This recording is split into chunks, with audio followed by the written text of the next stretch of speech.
Well, good evening, everybody. Here we are again for Boo Bites on the Paranormal. This is our post-COVID episode. We could be like South Park and have the post-COVID special, which is. Do you watch any of those, Heather? No, I don't. It's Oh, been okay. years since I've watched it. That's it. The two latest ones are pretty hilarious. It's anyway. I'm not going to get into South Park. That's not what we're here for. I could probably do a separate show about South Park. So anyway, everybody, we have Heather Leigh Landon with us tonight. She is a PhD in parapsychology and paranormal science. Is that correct? Yes, that is. So that means that you actually really, really know stuff. Unlike the rest of us, we just run around with K2 meters and pretend we know stuff. I like to think I know stuff. Yeah. So do you have a lab and all that good stuff, or do you have? I mean, where do you go to a place to go to work every day, or? No, I work from home and I do my research, and Yep. my ultimate goal with the paranormal is to educate others. So I'm doing everything I can to educate myself, so that way I can properly help others learn. Right. And you're and this is for the foundation, and I don't think I'm giving a secret away because I'm pretty sure I've heard you talk about it, but you guys are writing a few books on the topics, right? Yeah. Chris McKinnell and I I'm finishing up my book that I have for Southern Nevada Ghost Towns. And once that's completed, Chris and I are going to finish up. It's probably going to end up being a 2 or 3 part series on the paranormal. Then we're also working on a book on how to protect yourself against the paranormal, a book on Chris's life. Yeah. And then also we're doing a collection of stories from all of the members of the foundation, almost to like a, anthology type book. Mm-hmm. That sounds interesting. Sounds cool. It's and you guys, because the foundation doesn't charge for any of its services, this is what you guys are trying to do to get money to fund the foundation. And obviously you guys got to make a living too, but I mean, but that's the primary focus. I think what I've heard Chris talk about the books is that it's to fund the foundation so that you guys can continue to not charge people for, services. Right. Yeah. We want to make sure we can help everybody who requests help, because there's some people that we help them as much as we can over the phone and over video chat, but we just can't get to them because it would require some of our members to actually fly out there. Yeah. Yep. How many members are there in the foundation, at least in the United States? Because I know it's a worldwide thing, but how many are here in the States? Right. I would say, I haven't looked at the list lately, but in the United States, roughly maybe a little less than 100. Cool. Which I don't know if I've even officially announced it, but I'm a probationary member, so I don't know that I ever put anything on Facebook. I guess I wanted to make sure that I got in permanently before I announced to people that I was in case you guys hated me and kicked me out or something. We haven't gotten there yet. No. Give it time. It's coming. It's a 90-day probationary period. So probably 87, day number 87. That's when you guys be like, damn, what were we thinking? So I see we're finally getting some people in here. Carmen's in here with us. Jerry's here. Dana's doing the comments in the comment section. My dad's joining us from Tennessee. That's about all that's in here for now. So if anybody has any questions, our topic tonight, our main topic is science and the paranormal. There's a lot of, I would say amateur science, because I mean, we're all kind of doing science in a way a lot of times, just not real scientific method stuff. And that's one thing that you're trying to develop too in your work and your studies is an actual way to do things according to the scientific method. Yeah. You want to talk about that a little bit, or? Yeah, it's one of those, it's hard to talk about because in the paranormal field, you can't really 100% use the scientific method because you can't get ghosts to act on command. So you can't take okay, we did this and we got this ghost to react to us. Let's do it again. Yeah. And you don't get the same results. So it's near impossible to use the scientific method in the paranormal field. But my ultimate goal is to create almost like a paranormal scientific method. Yeah. Ways that we can at least almost like a procedure on how we investigate, how we research, how we analyze our evidence. Yeah. Because that's the one thing that it always cracks me up. And just because my favorite part of this field is actually analyzing photos. Yep. And that's because in my previous life before paranormal, I was a photojournalist, and I took photos, edited, and did all of that. So that's my favorite part. And whenever someone sends me a photo, I know all the tips and tricks. I can analyze the photo and determine if it's fake. I can, help with all of that stuff. And it's, I almost am like a buzzkill. Yeah. But it takes steps. You got to actually look at the photo from a distance. You got to zoom in. And not everybody wants to take all those steps from A to B. They want to just say, okay, here's the photo. It's paranormal. Yep. So you got to take those steps. You can almost turn any photo into something in it as paranormal if you zoom in enough or blur it enough, or you know what I mean. I've seen so many pictures posted on paranormal sites that are like, look at the ghost that's in this mirror, or windows. Everybody's got a picture of like 4 or 5 ghosts in a window. It's like it's a reflective surface, and you had to zoom in to catch that, and it's kind of annoying. So if your background is in photography and things like that, what's your opinion on like all these orb videos that people show? You don't want to get me started on the orbs. No, I actually do, because people need to hear this. For me, I know everybody thinks differently.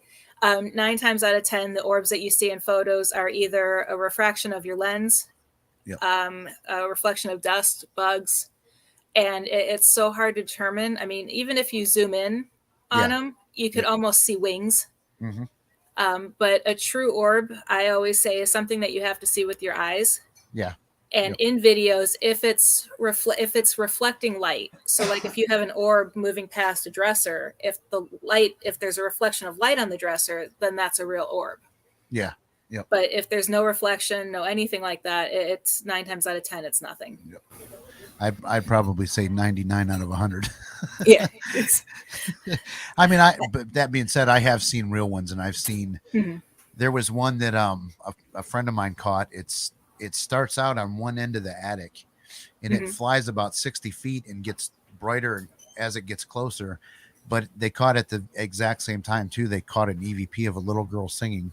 She goes, "I hate you, Harold," and that's the guy that was taking the video. So I mean, that was pretty compelling. But yeah, I mean, most of the orb videos drive me nuts. And it's one of those, I don't want to say I kind of dismiss them, but that's not my favorite thing to look at, because and nothing against those who truly believe in orbs, but that when you tell someone that it's not an orb, they're the people who are more likely to argue with you.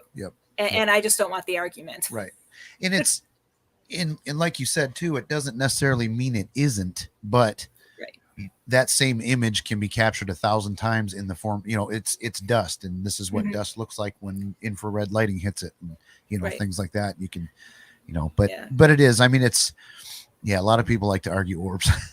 Well, and it's funny because I'm like I had mentioned, I'm working on a book of Ghost of Southern Nevada Ghost Towns. Yeah. And I have a photo of the Goldfield Hotel, and I just so happened to be there when it was snowing.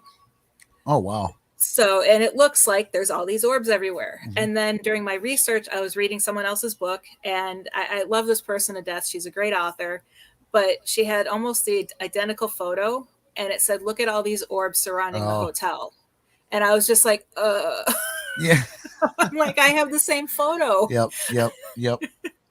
Yeah, and it's a lot of times, it's people. It's not they're trying to be deceitful or fake anything or anything like that. It's just they want to believe so much that their opinion of what they've captured is swayed a little bit. So and it's the same with EVPs can happen too. You can I've heard like where I know the recorder is rustling on somebody's shirt or something like that, and it will sound like an EVP, and I will fight with them over and over that no, you're rustling it on your shirt.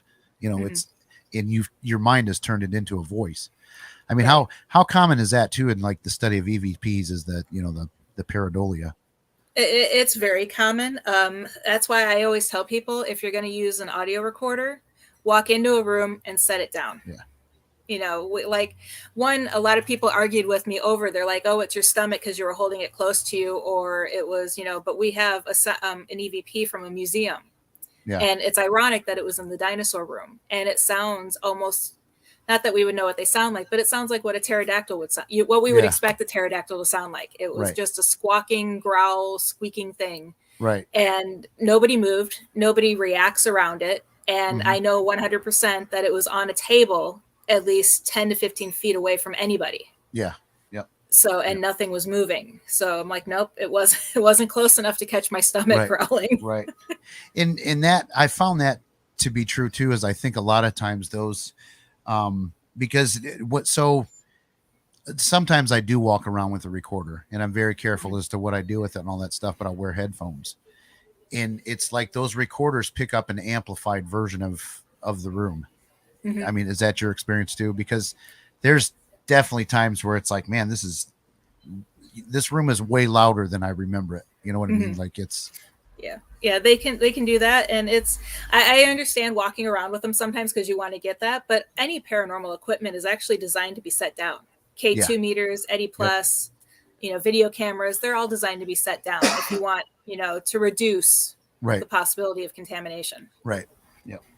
And it's always, it's always good too, to like good practice to announce who's in the room and who's in the building and because, there's been times it's like, man, I know that's none of us in the room, but like, because of that amplification that the recorder picks up, you're picking up voices in, say, 4 rooms down the hall that you can't hear with your ears, but it is an amplified version. So, therefore you're capturing your buddy's voice. Yep. So another thing, one of the theories I don't want to say theory, but another one of the beliefs that like Chris has is that people can manifest spirits. And one of the few scientific, I don't want to say few scientific, but one of the scientific experiments that I know that you know about is the Philip experiment. Yes. Do you want to go ahead and explain that one? Because you can explain it better than I can, and that's a really, really good scientific study, I think. Right. That's actually one of my favorite experiments to research and learn more about. But basically it was, I believe it was in England. I'm not sure exactly where. But it's a group of 4 friends who got together for coffee the same time every day. And they always talked about their friend Philip, who had passed away, and his spirit was lingering. Well, there was no Philip. They were just making it up. And after so many months of doing this every day, and then conducting EVP sessions later on, they were actually getting EVP sessions and communicating with a Philip. So do you think they actually manifested a real spirit, or was something around them maybe just kind of playing with them a little bit? I think they manifested some type of energy, whether not really so much a spirit, because it wasn't a human to begin with, but just some type of, even if you want to call it a residual imprint. On the environment. And it's really interesting. Because didn't they go to the same place all the time and talk about it? Like, So it's kind of a controlled study. But then also too, weren't they like experiencing things at home, like on their own? I thought I read I'm that. sure they were, but not that I know of. I'll have to look into that a little bit further. Okay. Yeah. I thought I read somewhere that they were like, as the experiment went on, they were all having individual experiences, or not all, but quite a few of them were. And I thought that was pretty interesting. So this is kind of a scientific aspect of it too, but Carmen wants to know, what is your take on the SLS camera? Don't use it. That's don't use it. We experimented with it for a little bit, and it basically, if you don't know your environment, it can cause false positives. Like if, walls can reflect heat, and people don't realize that, especially if it's a glossy paint on it. Yep. And we actually held the SLS, pointed it towards a wall, and had one of our members stand in front of the wall, and it mapped out the person on the wall. And then also glass reflections. We thought, at first, because we had just started playing with it, that there was a spirit on the other side mocking the investigator. But it was actually his reflection in the glass. And then the same thing is when you pointed at trees, a tree with the branches looks like a human, so the SLS maps it out. A chair looks like someone sitting, so the device maps it out. So there are so many opportunities for false positives. I mean, something like that makes it fun if you're hosting an event, because when you host an event, people want now. They don't want to wait a week later and hear what the evidence was. They want to see something. So it's a great visual tool for an event. But as far as scientific research, I don't think it's reliable. Yeah, and I know they really pick up on round objects. That too. throws them off like the first encounter we had with one. There was these people claim that their lamp was haunted. Like, so we went into their house, and one thing they wanted us to do is to take the lamp. But as we had the SLS camera on the lamp, of course, a figure mapped, and it looked like it was trying to get me. And what it was there was a reflective surface underneath the burlap of the lampshade. And it was basically copying me, because I'd go like this and it would jump back at me, and but it took, I think a lot of people would look at that and say, look what we caught paranormal evidence, this is great, and they'd put it on their Facebook page and show it off and blah blah blah. But we actually, I'm thinking there's no way that this thing was hanging out that long, and all this other stuff. So we took the SLS camera and did experiments with it. We shot buckets with it, and every time all these rounded shiny objects would produce images. So it was like, well, I guess that's debunked. And we've really never used it since then, because there's way too many false positives, like you said. Right. And especially the ones that people carry around. I mean, that's because they reset themselves every time they move. Right. Or I mean, even if you point it at a doll, it's going to map it out. I've seen people point it at mannequins and be like, "Ooh, there's a spirit in the mannequin." It's like, no. Yeah. it's the mannequin. Yeah, you got a ghost in the background, just so you know, too. Moving your curtains. Moving your curtains. The window's open. You should have gone with it. Sorry. Yeah, it's all right. Let's see. Don had a question. Is it possible that all paranormal investigations manifest spirits, and that perhaps dead people are not lingering? That's a question I've always had, too. Yeah, it is possible, but it's not 100% all the time, because I do feel that because we go to locations we've never been to, it's the people who are there that manifest it. Yeah. And it's, it's more than just us going in, because if we go in, the other thing too, is if we go in already 100% expecting something, it's going to be nasty. Like I had one investigation I did with the former team I was on, and a group of them had already been in beforehand, and they had said that it was, really dangerous. And, we had to go back in a second time because it was awful. And they were saying it was demonic and a whole bunch of other stuff. Yeah. And of course, when we got there, it wasn't demonic. It was just an angry spirit. Cause I mean, I was physically attacked, and another member was like taken over for a portion of it. Oh, wow. But I think we had the experiences we had because we went in already afraid. Yeah. Yep.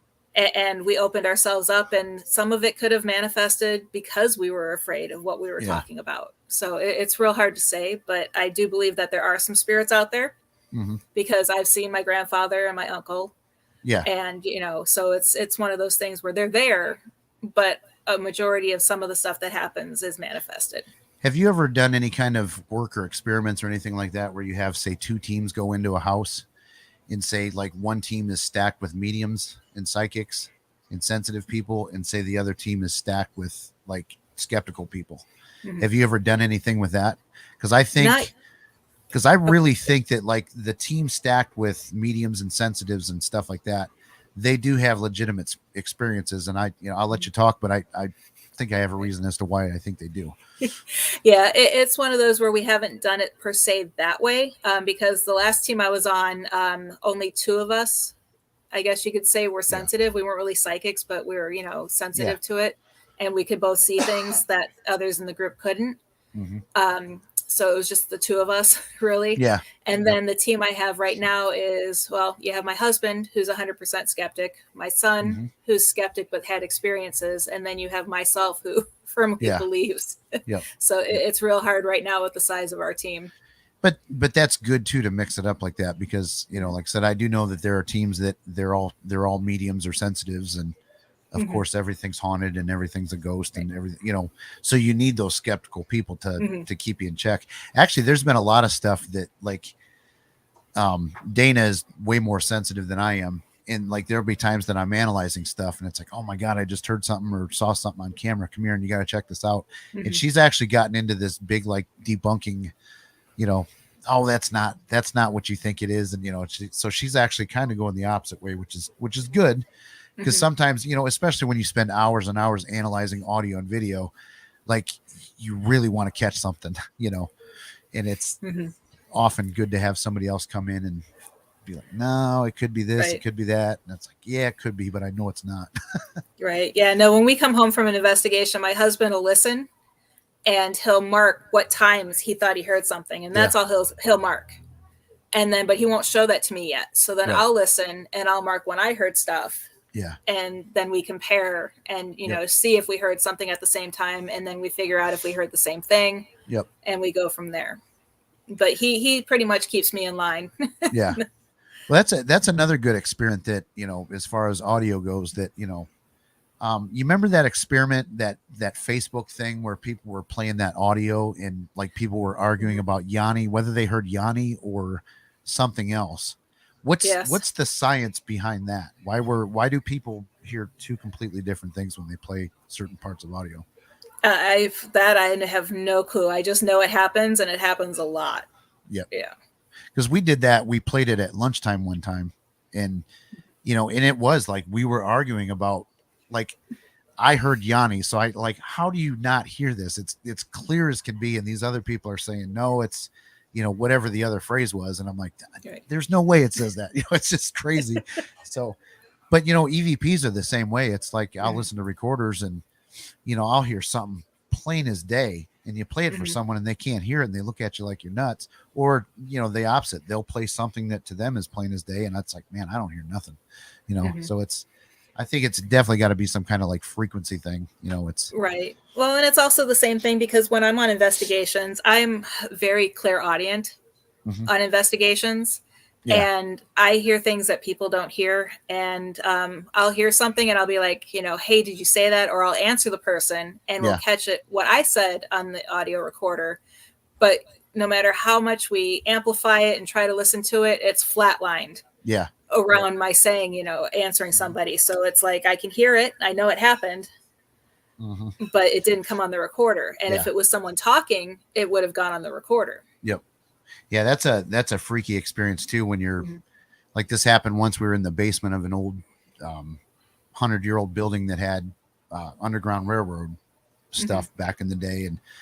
But anyway, I'm standing there in a doorway and my back's to the rest of the basement, and something comes right up behind me and goes, "We're here," you know, just clear as day, right in my freaking ear. And I'm like, you know, freaking out.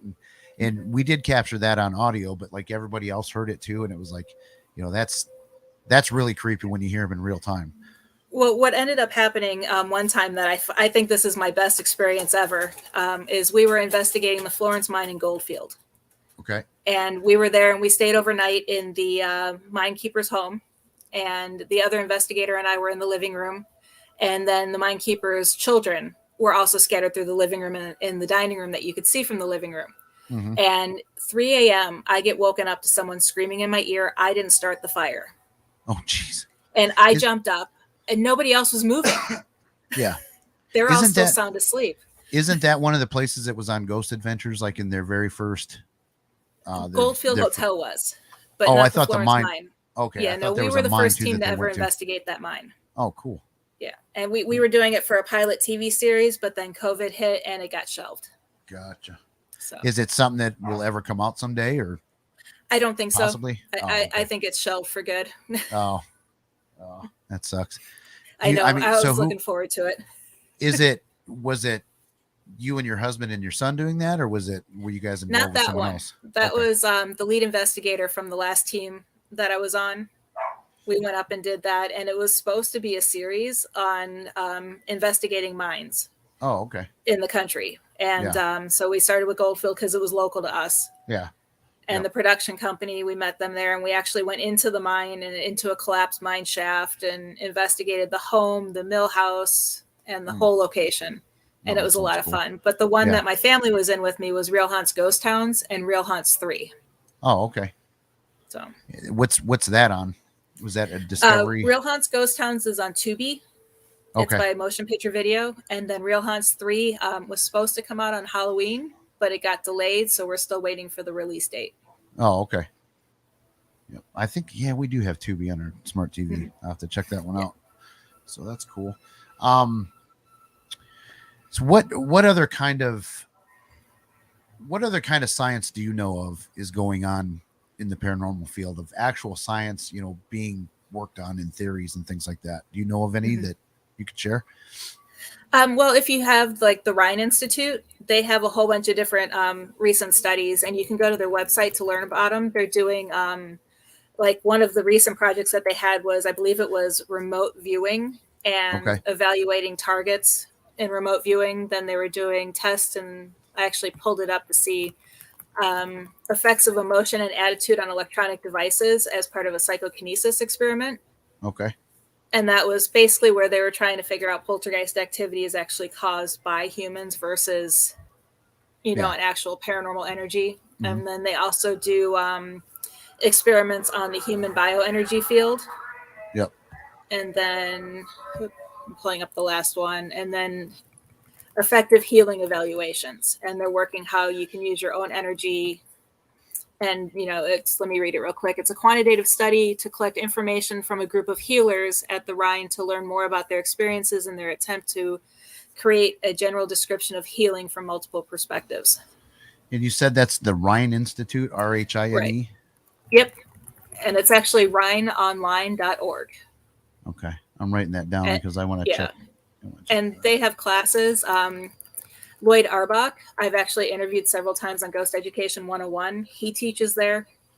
Okay. So, yep. And that's something, too, the Warren Foundation is going to be doing pretty soon, too, correct? You got an education series that's coming out?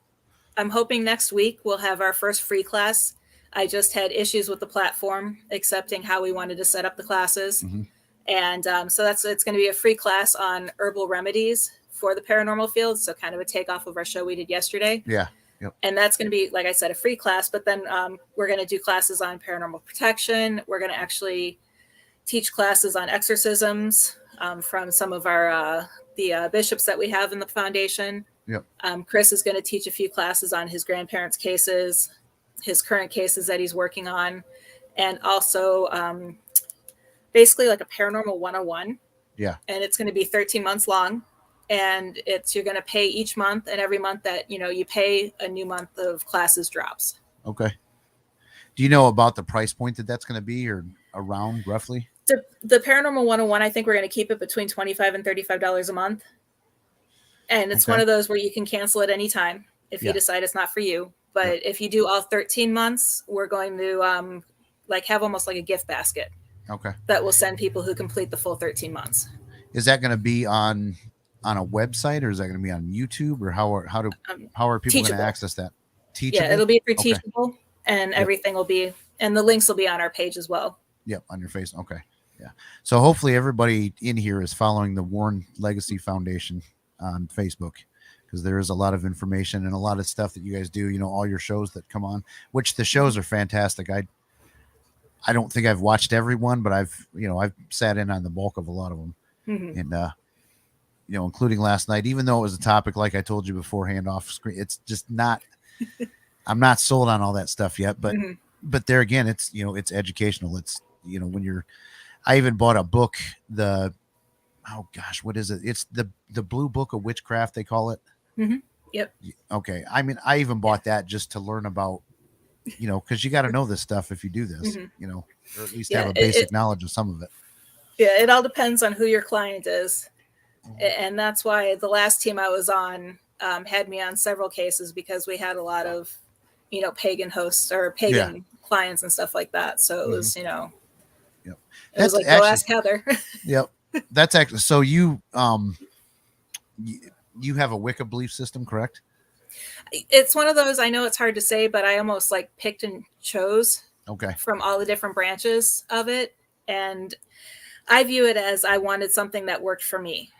Okay.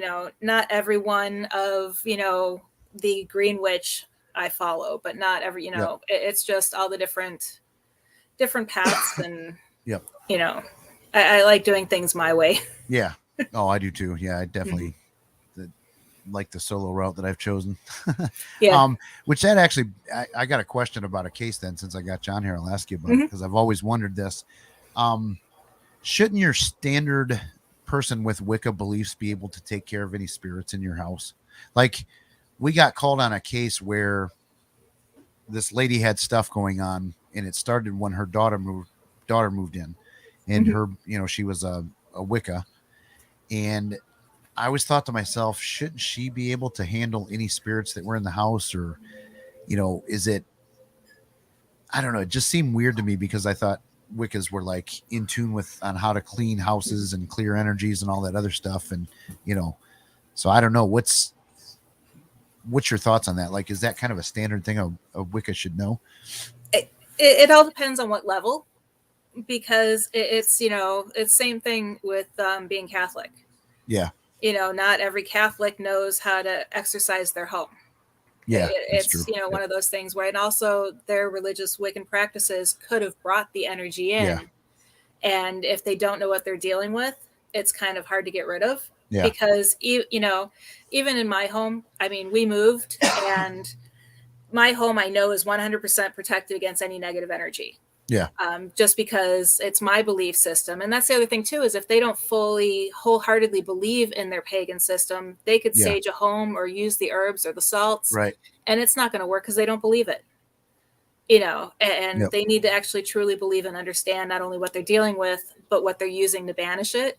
Right. And, like I said, my home is protected with crystals, herbs, salts, and that's the first thing that goes into the house before we move any furniture in, and they're the last things that leave the house. Yep. And when we were still in Vegas, I had a case. It was the one case I was talking about earlier that was, with the negative spirit. And when I went home and closed my door, because I did my ritual at the door, you're not allowed to come in with me, blah, blah, blah, blah, blah. I went inside, closed the door, and it sounded like someone took their fist and punched my front door. Oh, wow. And when I looked outside the peephole, there was nobody there. And I would have seen whoever was running away. Yeah. Running away. There was nowhere for them to hide. So it's like, okay, something followed me home and is mad that he can't get in. Yeah, definitely. After listening to last night's show, it definitely sounds like you have a pretty extensive defense system in your house. You're talking about all your crystals and you've got herbs under the rugs and, things like this. I'm like, man, that sounds like complex. Like, I don't know if I'm qualified to do that.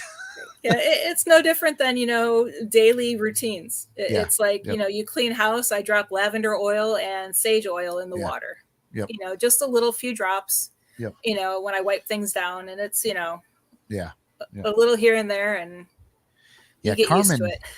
Carmen, who I don't know if she's still watching, but she's kind of our person that does that kind of stuff too, and knows all about that. And it's her.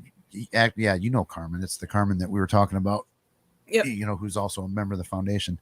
But she's kind of our go-to for, cleansings and herbs and all that other stuff. Cause like I said, I just don't know anything about it. I'm not going to go tell a client, well, this is what you need. And like, I have no idea.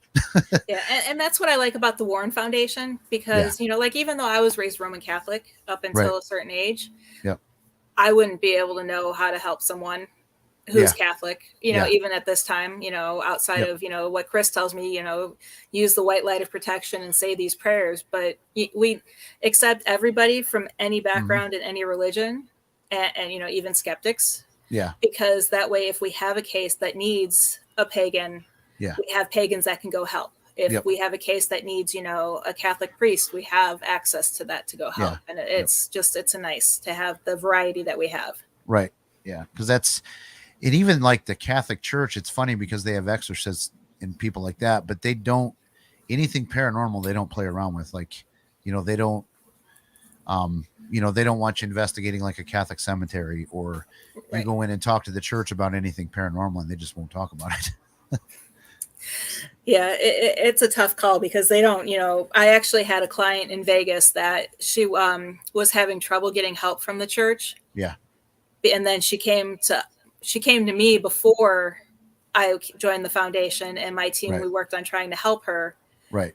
But then when I joined the foundation, she came with, and the more we investigated, it was all self-manifestation, because we, hours of EVP recordings, nothing. Yeah. I went into the home, and I don't want to say all the time, but I can walk into a home and tell something's there the minute I step over the threshold. Yeah. It's just a feeling I get. I get real uncomfortable when I was like, I felt like I walked into my mom's house. I was 100% comfortable, wanted to make myself at home. Yeah. Yep. What's what's your thoughts? And I mean, what do you think a psychic's role is on a paranormal team as far as like a residential investigation? Do you think they should go in and talk, or should they keep their mouth shut? I personally think unless we're not getting anything, I think they should observe. Right. And I know, I don't want to speak for him, but I know Kenneth Holden is very good at just observing. Yeah. He sits back, he listens, and he looks to see what happens. And that's actually, even though I'm not fully psychic, that's what I do in investigations. I'm happier sitting in a corner. Yeah. Yep. And just watching everyone else's. Yeah. And that's when I seem to pick up more. Yep. I'm the same way. Like, I actually prefer to do tech or prefer to be the guy running around with the camera. I don't care to ask the questions during an EVP session or anything like that. I'd rather film people doing it, because, and like you said, because then you get a perspective of the whole room. And especially if you're at a tech table with DVR cameras and things like that, you can watch. And we run microphones too when we do ours. So, we can see and hear at least 4 or 5 different areas, of the house. And it's, I'd rather sit back there and watch that. Right. Yeah, no, I'm an observer. I mean, because with the not paranormal, with the photojournalism that I did, and I worked, and I truly do believe that my journalistic background helps because I know what questions to ask. Yep. And we're taught it from grade school: the who, what, when, where, how, and why. Yeah. Yep. And I think that helps a lot, but I do still prefer to be an observer because I get so much more out of the investigation observing than I ever do when I'm the lead on it. Yep. Yeah. It's like I said, I personally too, I feel like, I don't know, when I do EVP sessions, I feel stupid, sitting there in a room talking to nobody. And it's like, I run out of questions after about 35 seconds. So yeah, I'd much rather have more creative people than me. Well, it's funny. We took my son on an investigation. It was actually an event that we were doing for Halloween. And I joked around with the museum once because I had volunteered there. And I said, hey, wouldn't it be fun if we showed kids what a mock investigation looks like? And they're like, yeah, sure. Bring your whole team in. Yeah. And when we were there, I think he's 18 now. I think he was 15 or 16 at the time. Yep. And, the lead investigator was like, hey, Aiden, why don't you ask a few questions? And he's like, is a tomato a fruit or a vegetable? And it was like, and he got an answer, vegetable. Oh, really? Wow. That's cool. And then he asked, is the earth round or flat? And he got an answer, round. Hang on one second. My TV just turned on for some reason. How in the world did that happen? That was crazy. So I always use that as an example to tell people, think outside of the box. Yeah. Yep. Ask questions that have nothing to do with the location and see if you get an answer. Yep. Yeah, we do. We actually do something like that too around Halloween a lot of times with the Toledo, Ohio ghost hunters. They call it ghost hunting with the pros. It's just something that like libraries like to do and things like that. And, we go run around a cemetery and let people play with the equipment and things like that. And they have a good time. But yes, I mean, some of them people, it's like, they really ask some interesting stuff. It's like, it's pretty crazy. In fact, one of the guys that's in the chat, Jerry, he took the class that we teach, and I actually ended up putting him on our team this year because he, you get to know people like that after, 4 or 5 weeks. And he's just, he's very analytical. He's skeptical, but he still believes, like he's almost got all the perfect attributes, and he's willing to sit there and listen to audio tape, which, or, audio recorders, which I don't know. Sometimes it's tough to do. If you can find somebody that loves to listen to that stuff, man, you found gold. And that's one thing that aggravates me about this field. And it's because I know investigators, and this is where I say you got to weed out the professionals from the hobbyists, because I know people, and I've been on teams with these people before, and they do hours and hours of investigating, but never analyze their evidence. Yep. It's like, why take an EVP recorder, digital voice recorder with, if you're not going to analyze it? Just go and ask questions. Yep. Yeah. It's like, I just don't get it. Yep. I mean, I understand why they don't want to do it, because it is. I mean, if you've got an hour of audio, you're probably 2 hours at least listening to it. I mean, it's just, and now like we've gotten so extensive with the equipment that we take a lot, is that like I've got one of those Zoom H6 recorders. So I can run microphones to 6 areas of the house, but then there's 6 audio tracks. So if you do a 2-hour investigation, that's 12 hours right there. You know what I mean? Right. Of raw, which is 24 hours of listening. And same with DVR cameras. And you know, if like if you're there for 3 or 4 hours and you've got DVR, I mean, if you're lucky, you catch something that takes less than a second. And so like you have to watch the entire thing, you know, Right. and you can't have TV on while you're watching it. You've got to, you know, you got to focus, and it's, Right. and if you blink, you miss it. Right. And it all depends on how you analyze the audio and the video, because when Yeah. I do audio, I listen to it once and I mark down where I think I heard something, but I don't write down what I heard. Yeah. And then I listen to it again, but with my eyes closed. So I Okay. remove any outside distractions. Yep. And then again, as I hear things, I write down the times. And then the third time I go through checking each of the time slots. So I listen to every audio 3 times. Yeah. Video, I do the same thing, but there's an extra step in there because I also watch it with the video off, and then I watch it with the audio off. Okay. To see, you know, because if you remove the audio, you can focus visually 100% into what's happening, and it helps, you know, heighten the sense of visual. Yeah. Yep. And a lot of times too, I'll get sidetracked at, like, if I do hear something on one recorder, it's like, well, that guy had a recorder in the room too, so let's see if he had it. So I'll, you know, I'll wander off and find his freaking file, and, you know, end up listening. And we, of course, we're not good enough to ever sync our stuff to where we all hit record at the same time. It's, you know, somebody's always 5 minutes early or late, or, you know, it's right. The best way to do that is once you guys all have it started, you know, say, you know, as everybody's recorder started, have someone clap. Yeah. Then, you know, from the clap on, you guys are synced. Yep. And if I remember, I'll yell out like the date and time, you know, so that everything in the house picks it up. Right. You know, like once I'm pretty sure everything's rolling, I'll yell out, you know, it's 8:59 Friday night. Well, you know, just to timestamp it. And right. Yep. You know, that does help. But then you gotta, like I said, if someone turned the recorder on 5 minutes before that, then you're doing all this math and you're trying to find a specific spot. It's, I don't know, it's kind of funny. So,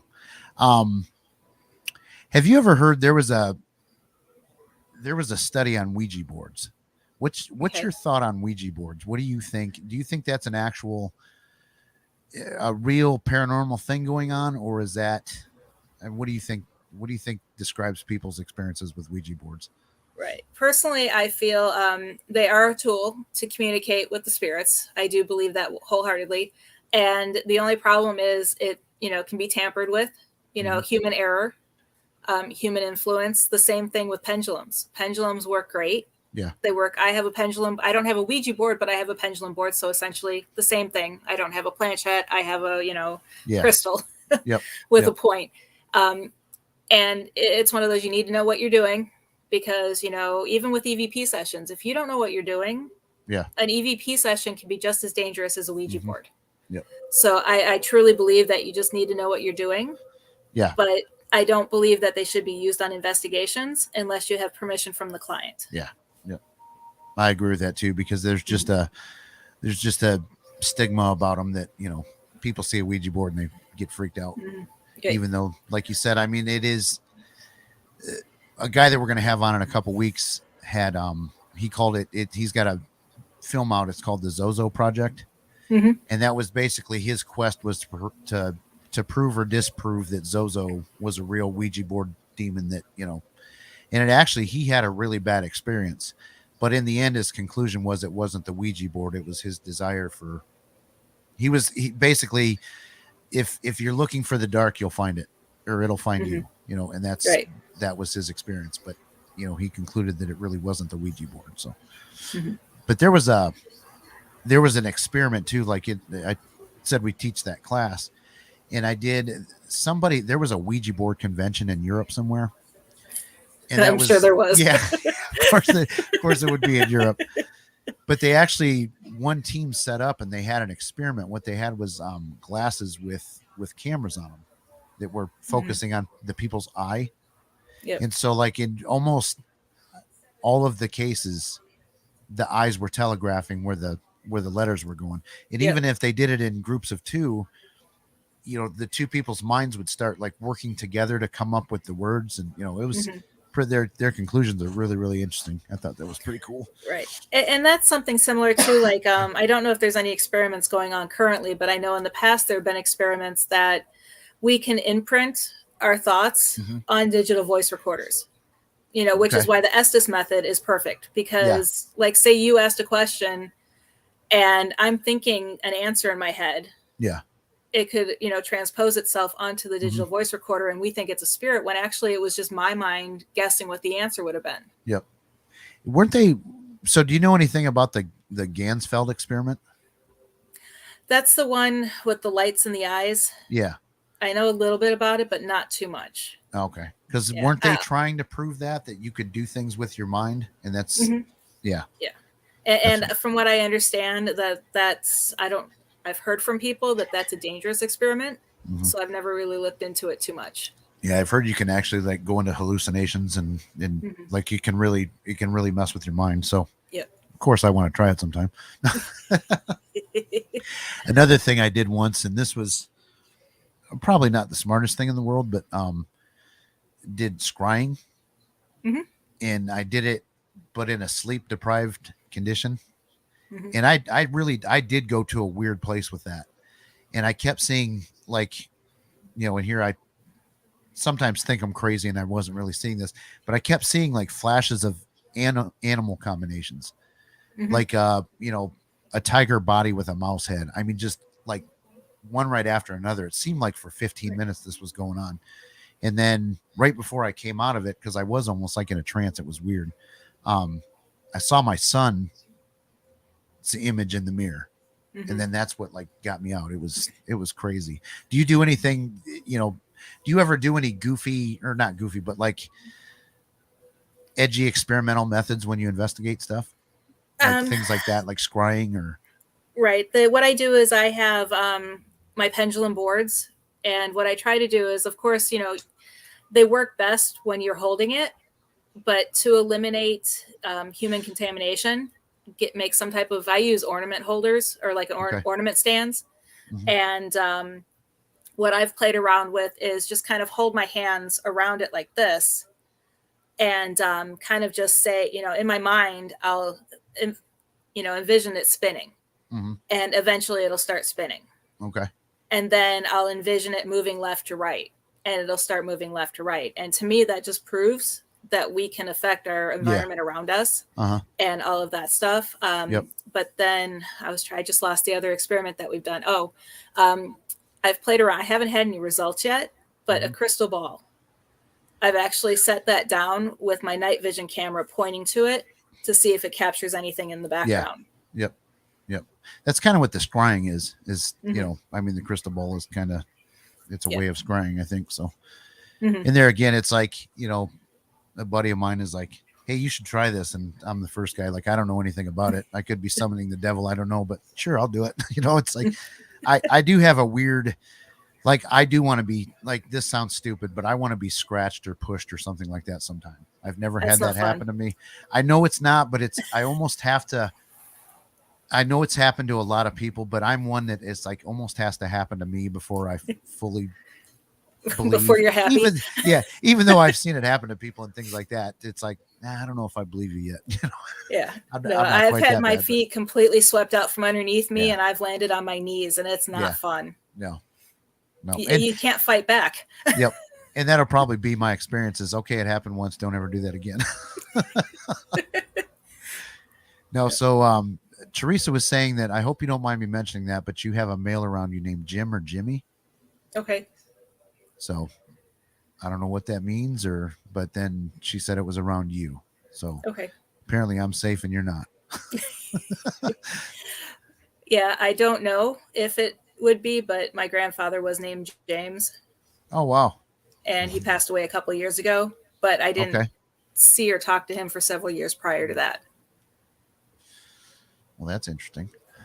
Let's see who else is commenting. Okay, so apparently Ryan, this is a buddy of mine. He apparently he's been scratched or pushed that I don't know about. So. Yeah, Jerry's the Yeah. same way as me. Like he wants to have an experience like that too. You know, it's me and Ryan though. Actually, one night we had a pretty crazy experience out at a house, and part of the claims was that the property was haunted. And so we were actually like in their woods, and there was something out in front of us, like running around moving. And I don't think it was a deer or an animal. It was definitely bigger than like a raccoon or a squirrel or anything like that. Mm-hmm. But like we were chasing something through the trees. We both had our guns drawn. Like that's how freaked out we were about it. But we were, running around in the woods, and there was something in front of us. We never saw it. Mm-hmm. But I mean, we had a pretty crazy experience out in the woods one night. It was pretty cool. That's why you don't go in the woods at night. Right. Yep. Well, at least we tell people don't do that, but then we go ahead and do it ourselves. Mm-hmm. So Ryan, what did you have happen exactly? Because if it's not always a scratch or a push, so I'm just curious as to what happened. So yeah, we're definitely wrapping up. It's getting close to 8. Is there anything else? Okay, push the foundation stuff on, on the people that are, because there's so many things happening. And if I'm right, it's like kind of in the beginning stage, or not the very beginning, but like you guys are finding kind of your mark and your root, if that makes sense. Because I mean, you guys are kind of in the beginning stage, right? Sort of. It's Right. been around because it was founded with Lorraine Warren and Chris McKinnell, her grandson. Okay. They both founded it together because they wanted it to be an actual foundation that not only helped people, but conducted paranormal research. Okay. And that's our ultimate goal, is to not only are we helping people, but we're collecting data and helping with all of that. And so it's basically continuing on with her legacy. Mm-hmm. We always, as you mentioned before, we help people for free who need paranormal help, but we're also big into training, mentoring. We have psychic support groups to help those who are developing their skills. Mm-hmm. And there's been a lot of changes in the last year, and it's almost like we were starting from scratch, but we've actually changed how we're doing things. Mm-hmm. And I see a lot of great things happening with the foundation on the path that we're on. And it sounds like, I mean, I'm not trying to kiss butt or anything like that, but it sounds like you are like a very important part of all that change that's happened. I mean, it sounds like your organization is something that group needed. I don't want to feel like that, but that's what I hear from everybody. But we all know it's true. It's one of those. It's like Chris said on when we were talking to you. I work more than he does. Yeah. And that's, I mean, in every group needs a good organizer, and I definitely, from what I've seen, that's definitely seems like that's your niche for sure. Mm-hmm. And I do like the ideas that the foundation is going to come up with educational classes and things like that. And it's a big name to let die out, because that foundation too was started independent of their paranormal team that they started with Ed and Lorraine, correct? Because they had an actual paranormal team. Yeah, that would be NESPR, the New England Paranormal Research Society or something like that. Yeah. Yep. But then she started her thing with Chris, independent of that. Yep. So, cool. Well, that's good. So, what is it? Tell people what it takes to become a member, because it's not just, I'm into the paranormal, so I'm going to be a member of this society. So tell people what it takes to be a member in case anybody's interested. We do have a form, which you can actually get from the group and share with everybody if they want to join. You fill out the form basically telling us your experience, how long you've been in the field. Essentially, it's been so long since I've looked at the form because someone else does it now. Why you're in the field, who you can help, what religions you can work with, just kind of giving us information on who you are. And then the one thing we do ask is references. Yeah. Because it's not so much that we're going to violate any confidentiality. We just need to know who you are as an investigator. Yeah. So if we do call past clients, it's more or less, did you work with this person? We don't even talk about your case. Right. We just, how was this person as an investigator? And we ask like 3 simple questions and we're done. Because that's the biggest problem, is we have people that are like, no, we're not going to share. But we're a research foundation. You need to trust us as much as we're going to trust you. Yep. And once you fill out that form, we send you our code of ethics and our bylaws to review and sign. Once you do that, your application will be sent to the regional director for your area. and they will set up an interview. You'll go through an interview process, and then if we decide to extend you an invitation to the foundation, you will then have a one-on-one meeting with Chris McKinnell, and he makes the final decision if you get in the foundation. Right. Yep. And it is, do you have to be a member of the foundation to be part of the psychic support group? No, that's a Facebook group, Okay. and we actually have, I think, a couple thousand people in that group, or I don't know, maybe a couple hundred. It's been a while since I've looked at that group. Yep. And you do have to, in fact, be a psychic to be in that group. It'll ask questions just to make sure you have abilities and that, you know, and there are a lot of helpful people in there. I know Kenneth Holden and Sarah, who are our regional directors, they help monitor that. Yeah. So we also have one in Spanish for Spanish speakers. Yeah. Yeah. Because we've actually done quite a few cases too, where it's like the client is sensitive or, you know, has potential to be a psychic or a medium and doesn't know it. And I mean, that's a good resource then to direct them to, is that, hey, you should come on this support group, because I can't tell you what you need to do. I can't tell you how to turn it on or off or anything like that, but these people can. So, you know, that's a pretty good resource to have. Yep. And the other thing is, if you have no experience in the paranormal field or you're just starting out, it doesn't mean we're not going to help you. We have several people who we're mentoring to get them to the point to actually become members. Right. So we always encourage everybody, if you're new to the field, you know, still apply. Yeah. You know, we can let you know what your strengths and weaknesses are. We can let you know what you need to do to actually become a member. And we encourage you to learn, which is why we're doing the classes. Yep. Yep. Yeah, I'm pretty excited for those to come out, because it sounds like so like you said, it's going to be like a 13-month, probably 13-month class. Yeah. Yep. So is it like, how many classes are going to drop in a month? Like one a week? It's going to be one class a month essentially, but it's going to have different parts. I'm in the process of writing the outline for it. So for example, it would be video instruction, like 1 or 2 video instructions on the topic. Then there'll be a PDF form you can download, a worksheet form you can download, and then, you know, maybe another video after that. But it's going to be at least, I would say, anywhere between 5 and 10 activities each month. Okay. So that's cool. It sounds like a value for, and you were saying the price point, you're going to try and keep it around $25 or something like that a month, which is, you know, for education, that's pretty good. So, is there any other questions that anybody has? Well, I know you got another show that you're doing tonight at 9, so we should probably wrap this up, and so you got a little bit of time to take a break or eat or whatever. So hopefully we'll have you on again, Heather. It was a good conversation. You know, us having COVID, I wanted to research more experiments than I actually got. I just didn't have a chance to. I was last week. It was bad. And so, but maybe some other time we can have you on again, and we can talk about specific, you know, forms of research in depth, because I think science really needs to, I think the paranormal needs to, like you said, come up with more of a scientific method of its own, because we can't really use the traditional one. But, you know, there's got to be some standards and things like that happen.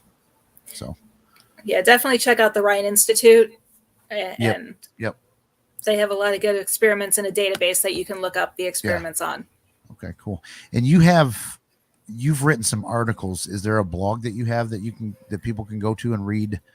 I do. Trying to think. I know you sent me the link to one of them.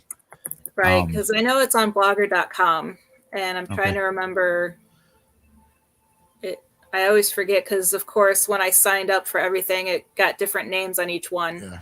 Yep. Yeah, it's actually heatherleighlandon.blogspot.com. Okay. So and I haven't done too much on it lately. Yeah.